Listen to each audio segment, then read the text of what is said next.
Okay. Done, done, done, and done.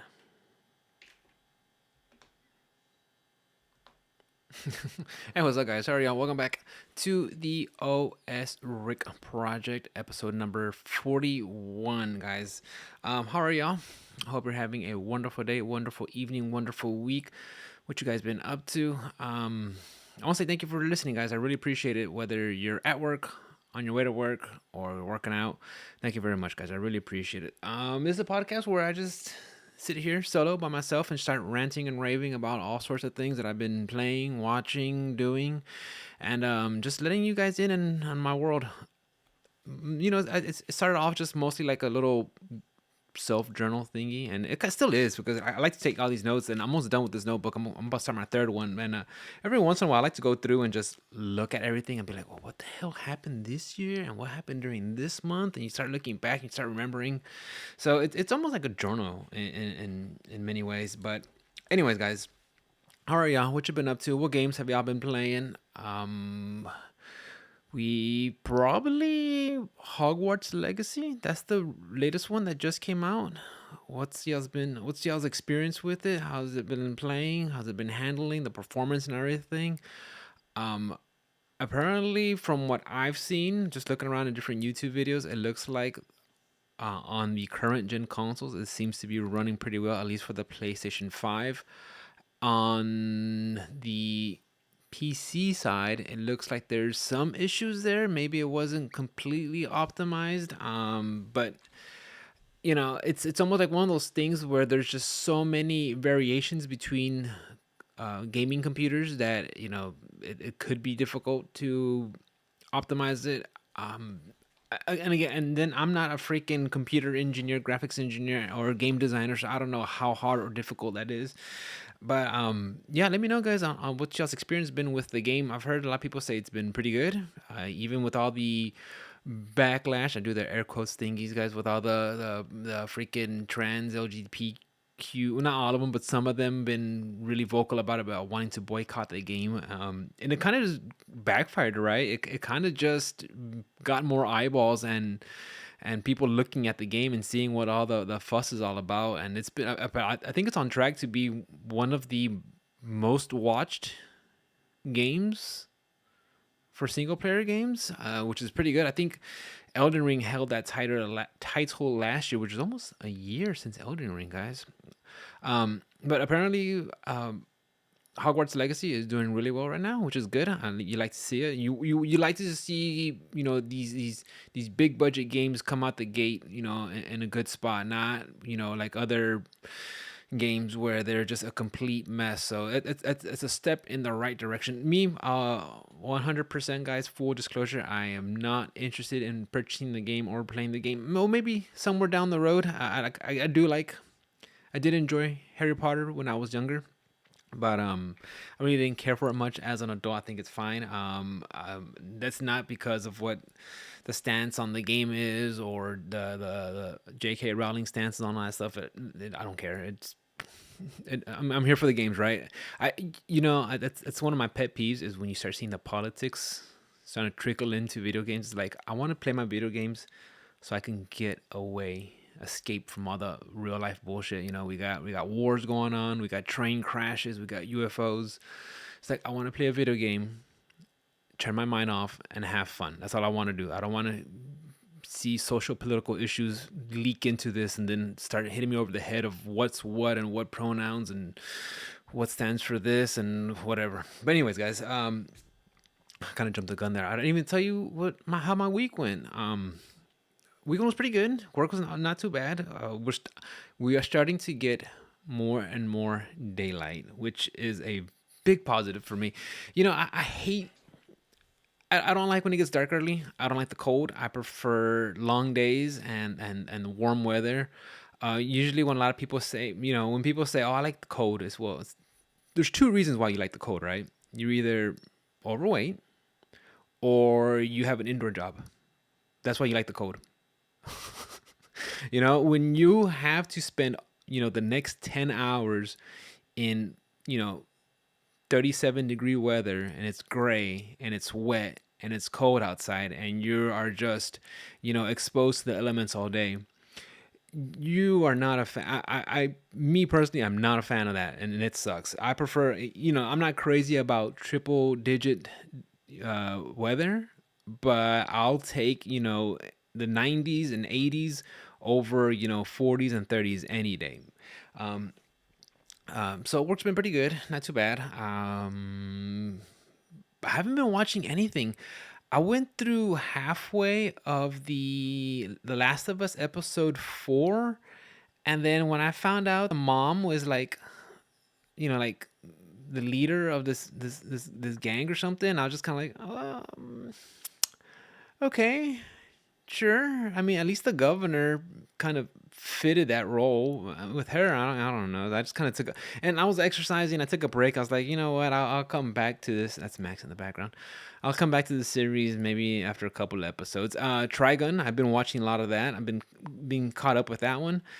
Trigun Stampede, guys. If you like animes, give it a shot. It's done in CGI, but it's done so well that I really like it. I give it a pass. I have no issues with it. I'm enjoying it. It looks great. It looks phenomenal. Now, I don't want to see every anime done this way. Of course not. But the way they're doing Stampede, I'm enjoying it. In my opinion, I think it's leaps and bounds better than how Netflix does their stuff. I don't know if you guys have seen any of the Netflix anime stuff, that CGI stuff. It just looks very stiff compared to how they're doing it over there with Trigun Stampede. That's been phenomenal. So I've been watching that, and then Gundam: The Witch of Mercury. I've been enjoying that one. That one's a little bit more lighthearted, and that's been super fun. That one I was actually recommended by my friend Tofu, so me and the wifey have been watching that one and been enjoying it. As for going back to Trigun, it's a lot more darker compared to the OG series from back in the day. I think it was the late nineties, mid to late 90s, I believe. I gotta look it up. But yeah, this one is a lot darker. If there's only one thing that I'm not enjoying about Trigun, and it's not a deal breaker for me. It's just Nicholas D. Wolfwood is his demeanors are different. I like them a lot more in the OG series than I do this one, but I'm still enjoying it. I'm still having a good time, and I still plan on watching it. So, as for video games, lots of Guilty Gear, guys. Guilty Gear, Guilty Gear, Guilty Gear. Um, I've been all last week. That's all I did. That's all I streamed. I've been having a blast. I've been having a good time. I've been playing with my buddies, and and I really feel like I'm getting better. I think I'm making some progressions. I'm able to utilize my red Roman cancels better. I'm starting to. I still have I could still be pretty predictable. Where I starting with low attacks and then start, just hitting buttons until the block string ends. And sometimes I'll finish with the 2-3-6 slash.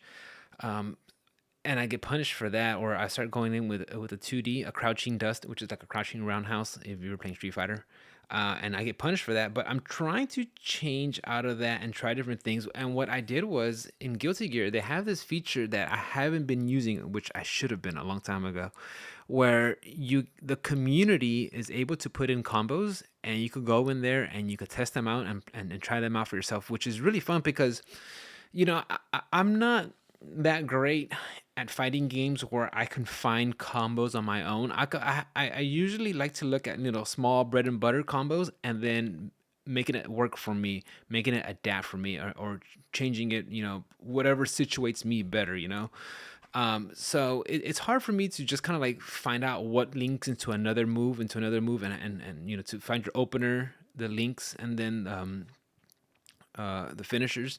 So using this feature that's in Guilty Gear Strive has been helping me out a lot. And not only that, though, again, my boys Doogie and Viet and everybody else who jumps in and watch me play, they give me pointers, and it's fun. I like it. Whether they're playing their characters or they know some of my character, and they just help me out. And again, guys, I know I said this like 100 times already, but that is the best time to play fighting games, is when you have people to play with, also because you grow as a community, and you get to learn things and play, because it sucks when you're just by yourself. You got no one to communicate, and then you have a random opponent and you just get your face stomped in, and then that's it. So a lot of Guilty Gear Strive. I've been enjoying that. I'm waiting. I still haven't purchased season 2 yet. At this point now with fighting games, I just wait.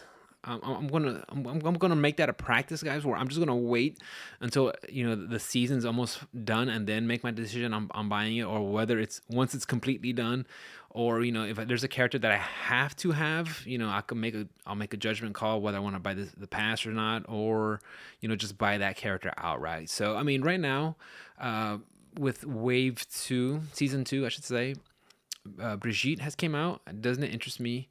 But Sin Kiske has been released, and he does kind of interest me. So he's in the maybe pile. So we have 2 characters released. I want to say maybe there's gonna be another. How many characters were released for season 1?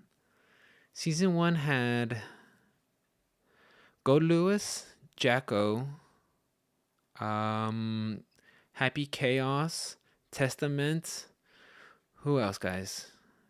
Am I missing? Oh, and Biken. So I had 5 characters. So yeah, I wouldn't be surprised. And then like some stages along the way too. I think like two stages.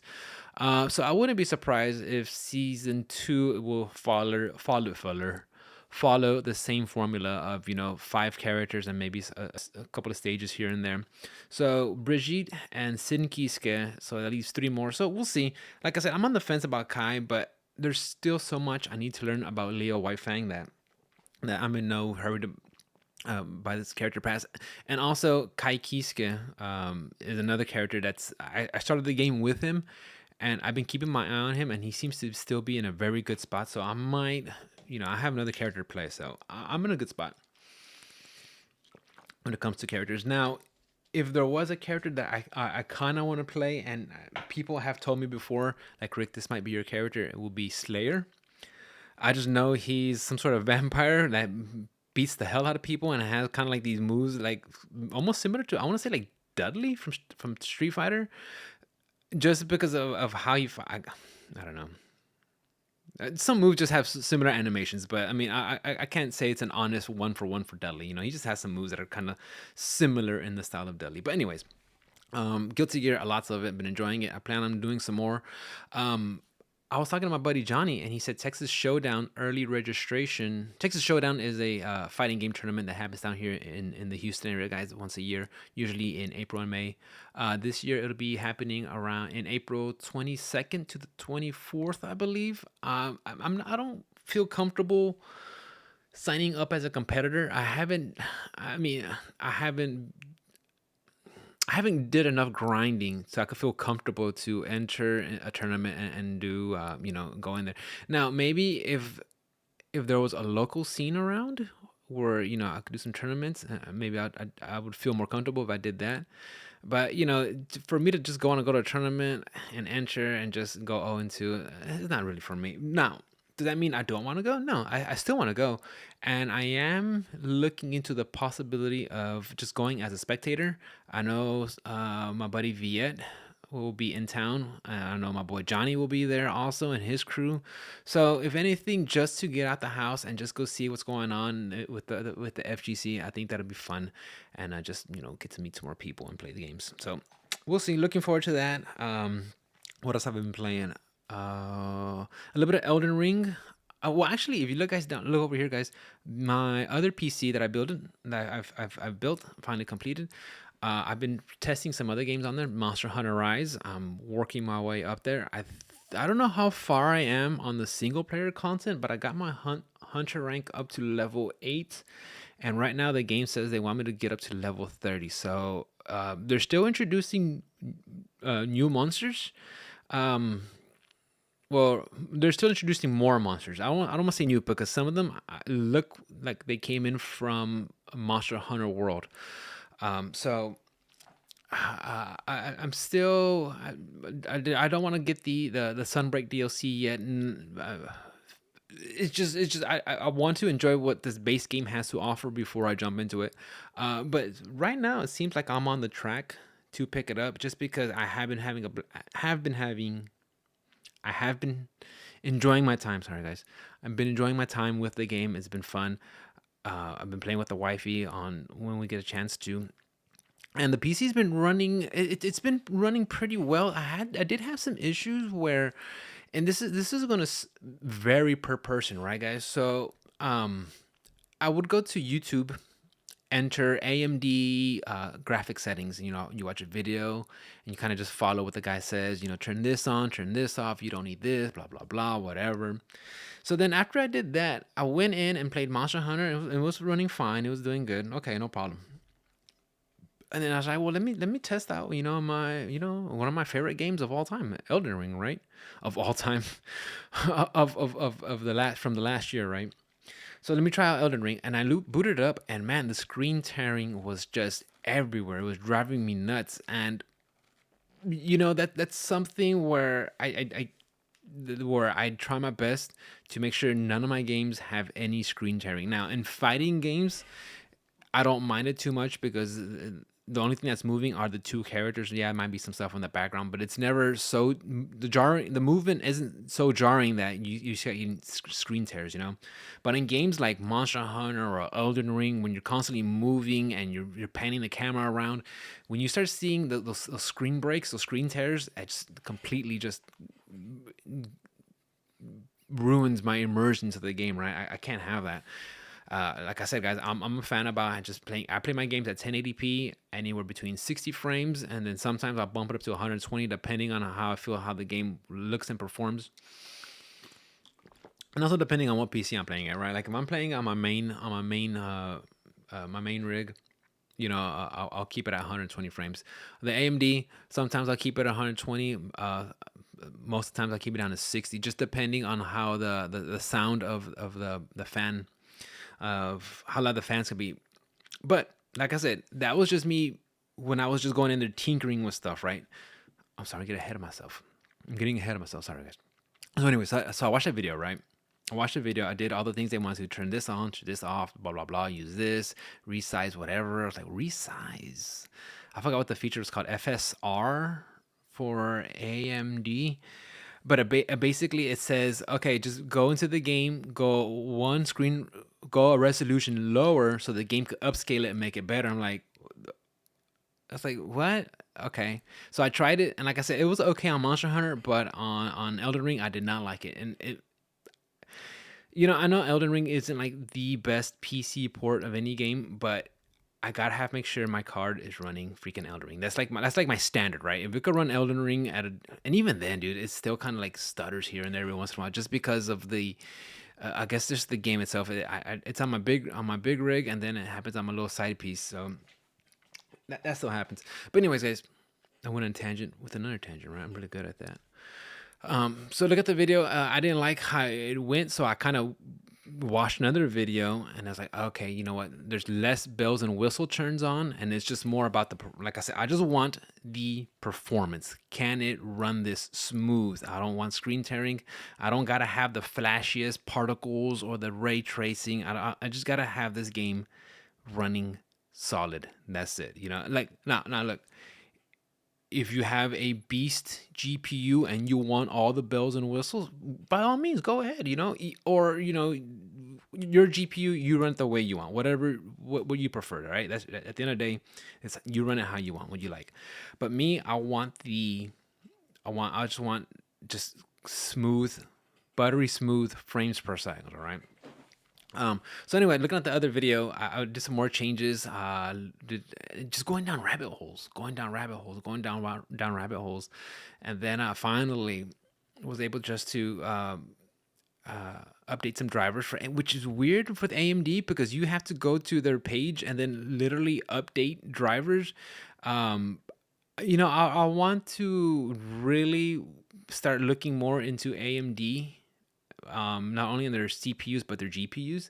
But man, they're kind of a little odd sometimes. It's like, I go to their GPU software and I like check for updates and you're up to date. I'm like, okay. I was like, really? Because I just saw a video that says the new updates 23.21 is out. So how can I update? So you have to go into their website, the it's called the AMD Adrenaline, and then you have to download that, update that, and then it'll whatever. But it's just kind of you there's a lot more clicks and friction to update AMD, and I don't know if that's just par for the course for them. Um, but this is my first AMD GPU that I'm rocking, and like I said, so far there's been some ups and downs, but mostly some negatives and positives, but mostly positives, and I'm fine with that because, like I said, I'm giving it a chance. And honestly, I mean, I wouldn't be surprised if somewhere down the road, if I make another CPU or upgrade a GPU, look at the higher end AMD series, because I don't think they're bad guys. I think they get this bad rep for their drivers and stuff, which understandably so. But for the most part, I think that there's something there to look into. But anyways, guys, yeah, that's what I've been doing mostly. Working on the computer, playing some games on it to see how it runs, and I've been having a good time with it. What else? I think that's about it, guys. I do plan on starting up. Also, when I was playing Guilty Gear on Friday night with the boys, it was like 5, 6 of us in one lobby, just having a good time, just playing video games. And even though it's not like an offline event, I have my friends around me, and we were all goofing off and just talking shit and playing games. It wasn't that, but having it in an offline on a having it as an online event, and we were just on Discord and talking, it gets a little crazy when you have 6 people wanting to chit chat and stuff. It gets a little busy, but at the end of the day, I'm glad that feature, that option is available, because I do miss just playing offline events. And if it's somehow, if I got to make some trade-offs to play online, and that's what I got to do, I'm totally fine with it, because like I said, I had lots of fun just doing that. And that's the reason why I built this other CPU, guys. I wanted to start opening up the garage and have my friends come over on a Friday night and just play fighting games and just stream it. And I think it's gonna be a lot of fun, because I mean, this is why I got into streaming to begin with, right, guys? It's just I love fighting games. I just wanted to just stream me playing them, and just like a solo, like excellent adventures. Even a couple of times where I have the Johnny come over, and we just play online matches all night, and we had a good time. So I want to continue that. So hopefully soon. Um, I've been rambling for 20 minutes, guys. I'm pretty good. Let's. Oh, also, and Saturday I did play a game of Warcry with the wifey. Had a good time. It was kind of a first, like a beta test, a beta run of having the camera and mic set up, and putting the table up there. It wasn't the most polished stream that I did, but it was a start. So hopefully next time we do it, we'll have an actual mat. We're gonna have put felt in the dice trays to reduce the noise of the dice bouncing around. Better positioning of the cameras. Better layout during the stream.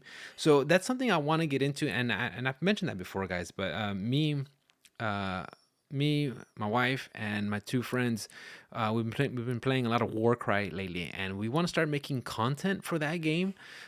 Just because it feels like there's not that much there for it on YouTube, and if we just add a little bit more our take to it, I think that'll be fun. And just being creative, it's so much better for me. I can't say it for anybody else, but it just doing stuff like that is enjoyable, right? Like I said, I'm already doing streams and podcasts, but I also want to start looking into doing like YouTube content, video content for Warcry, and I think it'll be fun. Not only would I have to learn new skills to do it, fine, but just being creative, guys, something different. Maybe I could talk about, we could like stream a game, and then afterwards have a little podcast and talk about it, or see what some of the Warhammer news and these new minis that are coming out, and how it could change the meta, or when there's new errata changes, see how it changes our characters. But that's something I want to get into, and just sit down with my friends, and continue on that and build on it. And if you guys are interested on it, please, by all means, drop me a line, and tell me if you're interested, or want to see more, or just want to watch or something, because it's something I want to get into. And like, again, guys, like I said, we don't have any illusions of grandeur. We just kind of want to do something and just share it, and have a good time. If it's not for everybody, it's not for everybody. But if someone wants to come in and see something, we just want to be creative, man. Try something different. But yeah, Warhammer. Speaking of Warhammer, I don't know if you guys seen this or not, or follow them on Twitter, but they tweeted out that on early March, I think March 6th, that Warhammer Game Workshop Citadel? No. Citadel Games Workshop, sorry guys. Said they will be increasing their prices by 6%. It's like, oof. And I get it, guys. Everything right now is just expensive. Fuel is up there. Cost of living is up there. Of course, transporting the goods and moving them from different locations is distribution. Distribution. I'm sorry, guys. The talk too fast. Distribution of everything, the overhead, the employees. I understand things get expensive, but it's hard. It's hard to like sit and be okay with a 6% increase or any price increase, right? When you look at a model and just hold on. For all the listeners on the video, I'm grabbing one of my models, right? So this little guy right here, Mega Boss, just this guy alone, right, is $35. That's expensive. It's an expensive hobby, right? So you're telling me you're increasing the prices? Like, you know how many eggs I could buy with this thing? Yeah, and look, I get it. It's an expensive hobby. We all know that when you're getting into it. But it's just like, guys, y'all's prices are already kind of up there already, man. It's like you want to increase it some more. Like, I don't know if how much of this is they have to increase prices because they just have to keep up with the inflation and the global economy and the market and stuff, or how much are they increasing it just because? And I've seen some stories where some corporations are like, hey, right now is a good time just to say let's increase prices because of so and just they could do that. So I mean, I don't know, but at the end of the day, what can we do about it? I guess everybody could just go to Twitter and QQ about it. I guess that's one thing you could do, or just start being smart. I mean, look, and I'm not to say there's not to say that there is a secondary market when it comes to these figures. I know you could buy and trade, through other private individuals, or you could go to eBay and find some kits or single pieces. So it just sucks when an expensive hobby just gets more expensive. Which got me thinking because I was looking at buying a little start collecting for the Corn Bloodborne. So we'll see. I might pick it up.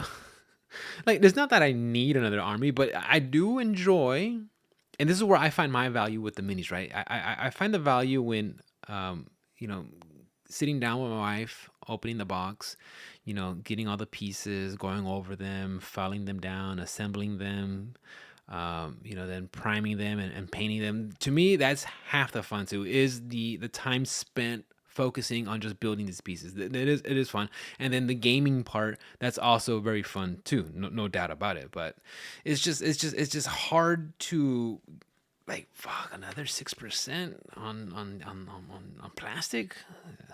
Again, we all got our hobbies, right? Let's go more into the video game side, guys. We have an announcement for an announcement. Those are my favorite, guys. But honestly, this is something I look forward to. On next Tuesday, on the 21st, Evo is a big fighting game tournament that happens every year out in Las Vegas around August in the summer. And this year, I'm sorry, on the 21st of next week, they will be announcing the Evo lineup for which games will be shown, will be on the showcase for the tournament. So this is a good time for predictions. What you think will be there, will not be there. And I asked this question on my guys. Get on my Discord if you're interested. Just go to my stream and find the exclamation Discord, or go to my website, or hit me up on Twitter or whatever. But I'm always bouncing things off my Discord just to get people's gauge reaction and what they're thinking about stuff. But I asked everybody, like, what are some of your predictions for Evo 2023? And since I'm asking the conversation, I let off with what I think I'm going to be seeing is I suspect it's going to be 9 games. That's been the usual formula. Of course, they got other side tournaments, and they have Anime Evo or Evo Anime Evo. They have some side stuff and side games and stuff like that. But as for like the main games that'll be getting a spotlight and and will be having a showing between, and some games are done in one day. I know like some games are done all on Friday, some finish Saturday night, and like the biggest ones are like held for Sunday. But I want to say I predict there's going to be 9 games. Wait, you got to do like this. How you say 9? Anyways, it'll be 9 games. Street Fighter 6 with a June release date. I'm pretty sure that Street Fighter 6 will be one of the headlining games for Evo, since it's in August. So that's gonna be interesting, right? Because we're gonna be out in June, July, August. So we'll probably have just maybe 2 months worth of actually having our hands with the game, with the official game, because I'm sure there's some people out there that still have a freaking cracked beta that are playing it. It's like, what are you guys doing? That's a different conversation. So, for the most of us, and I chose not to play the crack beta. For the most of us, we'll probably be getting the game in early June, and then whoever decides to enter the tournament, which will be on a freaking oh god, on freaking in at the end of August. It's gonna be the meta. I don't know how it's gonna shape up, how it's gonna look. It's gonna be interesting. Those first 2 months is gonna be nuts. You're gonna have, and Evo brings in the crowd from everywhere. That's like one of the big tournaments, guys. You're gonna have a lot of Americans. We're gonna have a lot of Japanese characters, Japanese players. We're gonna have a lot of the European, and Europe covers everything. You have France, England, the Netherlands, the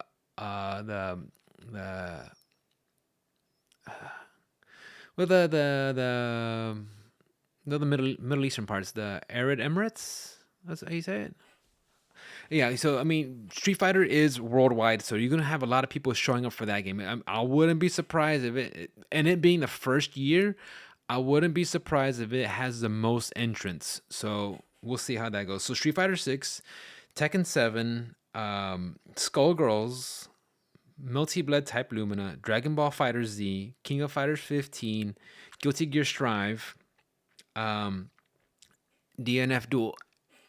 When I asked this question in chat, I think Dugio brought up DNF Duel. I'm like, oh crap, I totally forgot that game came out. It came out back in June, and I played it, and I had a good time with it. It was fun, but at the end of the day, I was like, okay, this is, if you just want to like goof off and play with friends who are kind of like lukewarm fighting game players, because the game is kind of just has big buns and big effects, and it's just kind of silly, over the top. It's fun for that. But when I was thinking about the Evo lineup, I was like, I forgot that this game already came out, and it kind of had a couple updates here and there, and I think they're already working on season 2 character passes. So I forgot about DNF Duel. So I wouldn't be surprised to see that one there. And then Grand Blue Fantasy versus Rising.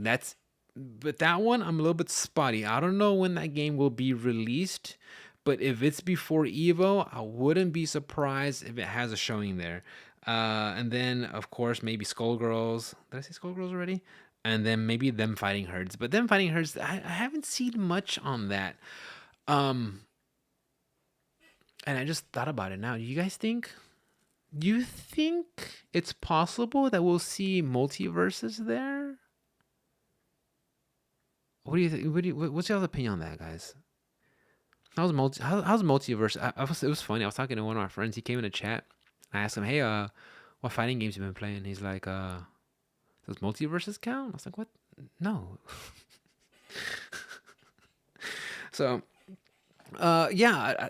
Do you guys think MultiVersus will be at Evo as one of the main game lineups? I don't know. I'm not too sure. It's from what I saw recently, I saw an article from Video Game Chronicles that it's had like a 99% drop off from when it first launched. Mind you, I'm pretty sure it has some numbers now that other fighting games would kill to have. I'm pretty sure King of Fighters will kill to have the numbers of players that Multiverse has right now, right? And that's not saying much. It's just fighting games tend to start off really strong and then they'll teeter off after a month and then they'll just have a big decline. It's the nature of the beast. It's just I still haven't figured out when it comes to multiverses.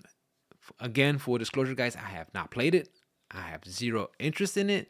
I'm just curious about it. Okay, I'm the only interest I do have in the game is on how well it is as a quote unquote fighting game. Even though it's not a traditional fighting game, it's a platform fighter similar in the vein of Smash or Brawlhalla or what's the other one? Is it Fight the Ether or Fight into the Ether, something like that? I know it's in the same vein as that style, but I remember the game coming out free to play, and they rotate characters, and you could buy a character, or depending on how much you complete during a season pass, you can unlock some other things. Now, and I brought this up when it was first being released back in September. Like, yes, it's gonna start off strong. Being free to play is something that'll bring people to the table. Now, what do you do to keep them there? That's going to be an interesting. That's going to be an interesting discussion because, and I said this before, I don't think every game should be free to play, but that doesn't mean every game should have that premium, $59.99 price. Some games it's going to vary per game and what it is, right? But I don't know. This is going to be interesting, and I'm pretty sure Riot is still keeping an eye on how this model works. Now, granted, Riot has a very large following, big fan base, and is very popular with a lot of crossover traffic with with the League of Legends and their other IPs. So I'm pretty sure Project Gale is going to be also huge when it first comes out. But how are you going to access those numbers? Does Riot give out that information? I'm not too sure. We'll see. And then whether it's doctored or not, that's up to if that game when that game if and when that game comes out and the numbers are released. So Multiverses it had a drop off, and again, I don't know what the balance is, what is what, and again, guys, fighting games they're not everybody plays them, and that's just a matter of fact. I enjoy them. A couple of my friends enjoy them, but for the majority, a lot of people like, the modern gaming where, it's, and we kind of seen it, right? Some of the newer games where they kind of just play themselves. They have this big old cinematic, uh, like, like when I was playing The Last of Us recently, I didn't actually get to play the game until 25 minutes in. Some people like that. They love the whole cinematic experience. Me, I'm all about the mechanics. Let me play. Um, so I know that's majority. I'm just who am I, right? I'm just throwing out my 2 cents when it comes to games. But we'll see with how it goes. But yeah, that's gonna be my predictions for the Evo lineup. We'll see. We'll talk about it more as the date rolls around. Um, Let's talk about something that I saw.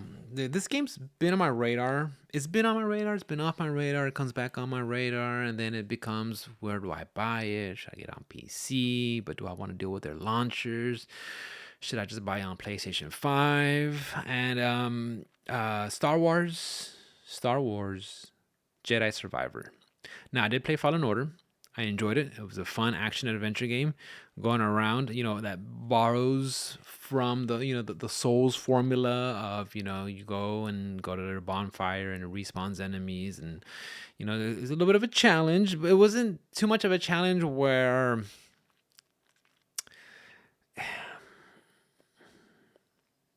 it was a challenge here and there, but it wasn't like, you know like a true. I don't know. It's hard. It's hard to put it. How can I put this in words, guys? How can I say it? It's and the closest thing I could say it would be like like Elden Ring, right? Where Elden Ring, you kind of have to the game. You level up with the game, so you're always there's always there's always a challenge depending on where you're heading to because the monsters are just are just an appropriate level, so that doesn't really scale the game toward for you if you're in the wrong area. Star Wars Fallen Order, I don't.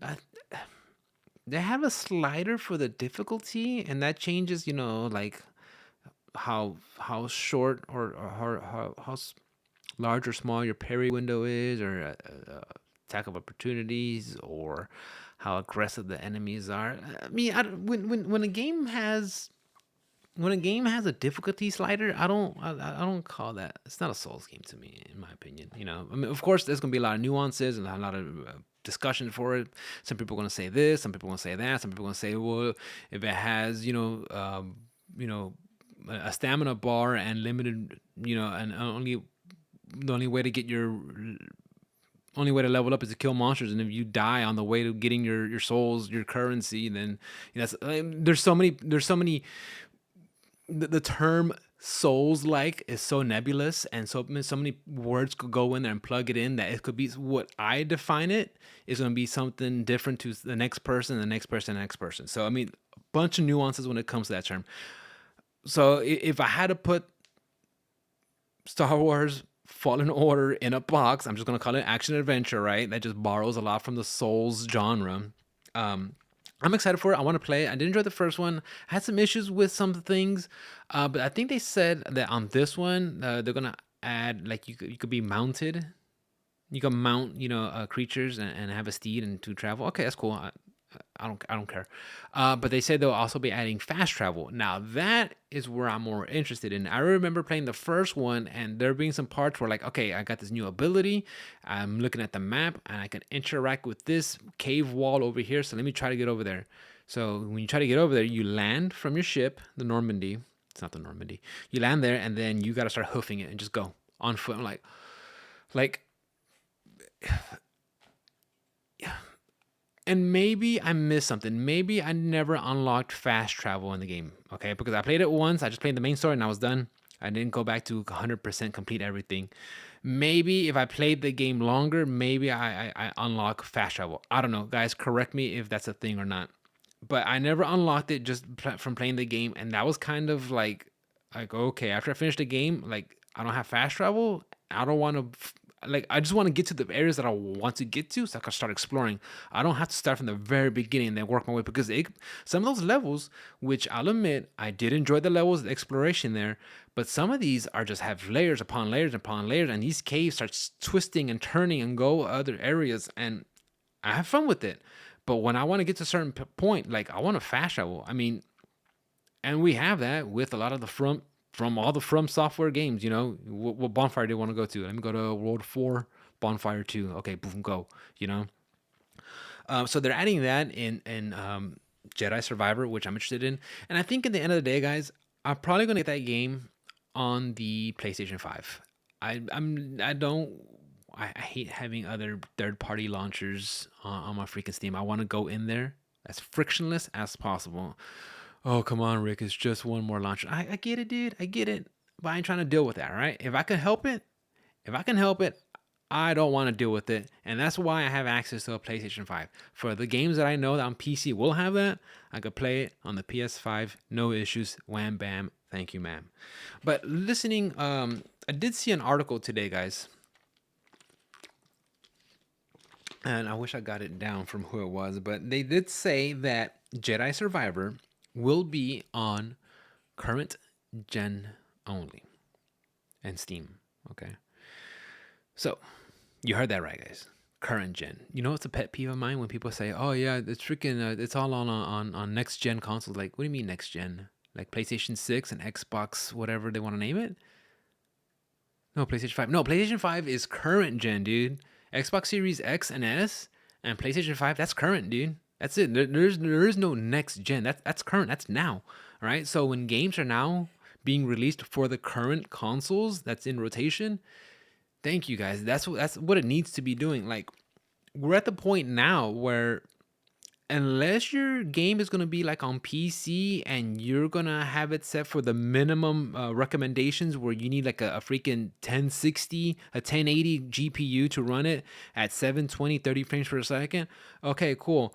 But, or on the or on the higher end part, you could use whichever insert mid to high range GPU, so you could play this game at 1080p, 1440 or 4K. And I say 1440, guys. People who say 2K gaming is not a thing. It's 1440, okay? It's 1080p, 1440, 4K.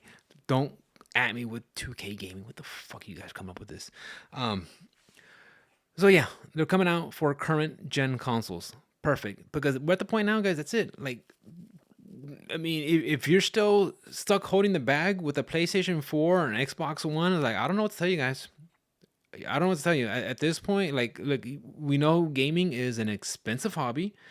We know the cost of living is expensive, but if you want to get in with the rest of us and enjoy the games at a premium, at where they're supposed to be, where they're going to be released at, you just got to get on, man, and move on with it. I hate to tell you, and and I understand some companies wants to still have games coming out for the previous gen just so they could really cover all their bases and get the most revenue, but at the cost of having your project be the best that it can, it should be for the modern day, the current consoles, and I applaud them for EA doing that. Like, again, I'm not a biggest fan of everything they do, but the fact that they are starting to sit down and know that, hey, the technology to make our game even bigger and better and badder is with what we have now with the PlayStation, with the PS5 and the Xbox Series X and S. And the S, I hear the S kind of for the most part, but if you're getting an S, you know what you're getting yourself into. But anyways, guys, I think that's it for me for today. I did a lot of ranting. I want to say thank you again for listening. I appreciate it. Like, again, guys, this little podcast, yeah, I try to talk about video games, what's going on, but a lot of it is just me just ranting and raving and venting and letting things out and just sharing with you guys. If you guys like what you hear, I want to say thank you, man. You can either just retweet it or tell a friend about it, or if you really want to help out, you could make a little donation. I'm just trying to make this podcast be self-sufficient. I'm not trying to live off of it. I'm not trying to eat off of it. Just have it cover its own bases. And if not, just give me a comment, give me a hi or whatever, or a like or something, and just share it on. But yeah, guys, that's all I have to say. If you want to reach me, you just go to the page for the podcast. You'll have all my socials there. I'm if I'm active on anything, guys, it'll probably be Twitter. I don't do Facebook. I don't do TikTok. I don't do, what else is there? Mostly it's just Twitter, guys. That's all I'm on. But anyways, guys, if you want to hit me up, see me there, and on Twitch, twitch.tv/OS_R1CK. I love streaming. You guys can hash me there. I'm having a good time. Oh, quick story, guys, before I take off. I was streaming the other day, and then somebody follows me, right? So usually when I'm playing fighting games and someone comes in and gives me a follow, it's usually someone I just finished playing, right? So so-and-so came in, gave me a follow. Oh, so thanks for the follow, man. Which games did we play? It's like, oh, no, none. I'm just I came in here and I thought I could help you make your stream better. I'm like, well, hold on, dude, wait. You're gonna come into my stream and you're gonna tell me how you're gonna make my stream better. I'm not saying I'm a pro. I'm not saying I have the fanciest things. Like, if you guys know me, when it comes to my stuff, I'm very minimal. Don't let the background fool you, okay? When it comes to a lot of my stuff, I'm very minimalistic, right? Especially when it comes to my stream. My game, me in the corner, that's it. I don't have tickers running around or graphic bars or inlays or anything. It's just me and my game. That's it. So if someone wants to come in there and tell me they want to make it better, how? Like, you're a complete stranger. You don't know nothing about me. Now, if my friends came up to me, people that actually know me, and like, hey, Rick, I think you should try this or this, and I'll give them, I'll give them I'll listen to them and give it a shot and think about and consider it. But you're a complete stranger. And mind you, guys, that's very, very minor. Like, I'm pretty fortunate that when I'm playing my games, no one has came into stream and chat and started like spouting off and said negative things. For the most part, like, honestly, I've met some friends from fighting games and they'll come in here and they say good games, GGs. They will just do it again sometimes, and I meet up with them. They hop in Discord, and I've met some people like that, and it's been wonderful. But it's just annoying when, oh, I can make your stream better. I'm like, really?